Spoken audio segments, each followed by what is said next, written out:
This is the Herd Line News. Speaking of youth, the Jets and Packers are practicing together this week. It's not supposed to be very good right now. Not for the Jets, no. But Zach Wilson is getting an up-close and personal view at how Aaron Rodgers prepares for the season. And Wilson said he and his teammate James Morgan were a little starstruck when they were around the reigning MVP. James is a big fanboy. He was getting a little nervous over it. No, I'm a big fanboy too. We all got to kind of pretend like we've been there before, but we enjoy just being out here and being able to talk to him. We're all technically at the same level now. We're all in the NFL, but it's like we all still kind of like, you know what, that's Aaron Rodgers. You know, that's kind of crazy. Well, Aaron Rodgers is 37 years old, so... And looks it. Aaron looks like What's wrong with looking your age? No, I mean, Aaron is... Someone told me I look 34 today. I was like, thank you. I don't even know how old you are. I am 34. Is that how old you are? Yes. I don't know. I don't think Aaron Rodgers looks old. You think he looks old? Is 37? 37's not old. I think Aaron looks 37's like... not old. I think Aaron looks like he's lived a life. And I say that not as a negative, as a... Like, Tom Brady looks bizarrely young. Russell Wilson looks weirdly young. Aaron looks like he's lived. He's got some, wrinkles and... That's what happens when you get older. And fight with your management all the time. Oh, come on. Well, Zach Wilson's 22, so he was 6 years old when Aaron Rodgers came into the league. So he was 11 when Rodgers won his Super Bowl. Do you think I'm crazy on this? Aaron Rodgers could be an actor. When you look at pictures of Aaron... He had a Game of Thrones appearance. But, I mean, he looks like something. You could cast... You know what Aaron Rodgers would be? No, I'm not going to say it because it sounds like a negative. It's a positive. Aaron looks like a certain type of character. Like, he would be like... I know what kind of shows and movies you watch, so that's why I'm... Aaron would be the guy... Aaron would be the guy you would hire to get stuff done, but he would do it in peculiar ways. He's like the fixer?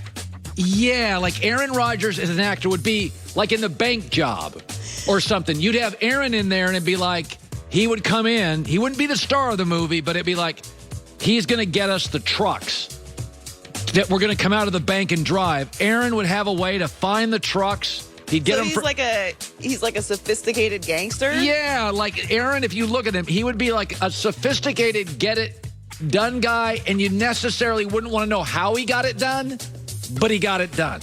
I think it would be very interesting to be at camp with Zach Wilson as Aaron Rodgers. Aaron Rodgers should have been in Ocean's 11 because that whole cast was a bunch of guys that were a little sneaky. It was so realistic. I mean, but they got everything done. Yeah. Cheadle and everybody was just Andy Garcia, Julia Roberts. Everybody was a little. We've all always met people.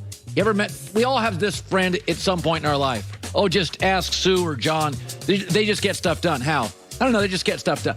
We all have a get-it-done person in our circle. My wife's the one in my family. The get-it-done person? She just gets stuff done. I don't know how she does it. She knows a guy that knows a guy? Or she'll, let me say. Or she's the guy? She will call people out. She wrote a letter the other day to somebody that wanted to charge us for something. I was like, it was on fire. I was like, I could never have written that. She is like, Have you been watching Cocaine Cowboys, by the way? I've seen it already twice. That makes sense. There are a lot of get-it-done guys in that documentary. I was watching it last night. A lot of get-it-done guys. So the Cowboys offense was on fire at the start of last season. They had the number one total offense through week 4 before Dak Prescott got injured. And with their quarterback back, they're aiming to hit that same mark. Ezekiel Elliott said that their number one goal this season is to be the number one offense. Now, Dak talked a little bit about this. Now, he didn't necessarily say the number one offense, but he said he didn't want to throw for 6,000 yards because that's a very unbalanced way to play football. Right. The running game's not going to be involved. But the Packers are the number one scoring offense with 31.8 points per game last season. They were in the NFC Championship game. Chiefs had the number one total offense with 415.8 yards per game last season. They were in the Super Bowl. So having the number one total offense, or the number one total scoring offense throughout the season does translate to some success, obviously. But you just don't want to have an unbalanced offense, which is what Dak was talking about, because if he's throwing for that many yards, then you're not running the ball, you're not keeping the defense honest. Okay, I'm going to make a prediction, and it will absolutely come back to haunt me, because the last 38 times I've bet this team I've lost. Watch Atlanta's offense this week. Colin. Watch. Colin. It's going to be amazing. Colin. Ridley, the videos on YouTube. Colin. Just get, right now, It's Kyle intervention Pitt. time. Oh, I didn't say they were a good team. Atlanta is going to finish the NFL with the #1 offense in the league. I've been on Twitter. You should see the videos the Falcons site releases. Oh, I'm sure The they're players all run like a brilliant. 4.140. I'm sure they're brilliant. Why do you keep doing this to yourself? Well, first of all, I don't know. I don't know Is the it answer like to that. the colors of the uniform or something?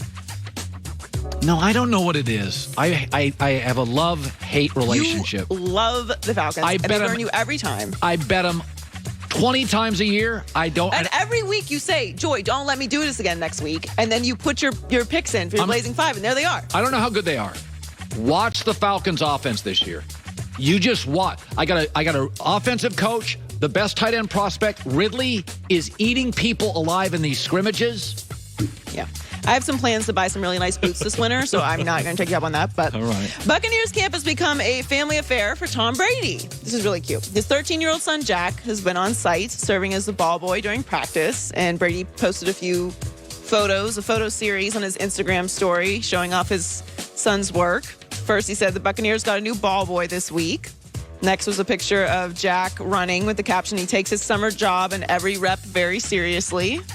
And the last post said, just like his dad, with a picture of the two of them together. It's very cute. Oh, I love that. I have like such that a soft spot for dads and sons. And Yeah, I think the league's always been, a family league, but I think it's really cool, especially with social media now, how much having the family around and, having good facilities for families when they come to visit and training camp and all of that. And it's like a real positive atmosphere for everyone, and especially with COVID now, having, being able to have your family there and around is got to be a huge relief. Like training camp, seeing your family at training camp is always like a really big deal. And obviously COVID changed everything last year, but it's, you're out there in the hot sun all day. There's nothing like having your kids come and see you and,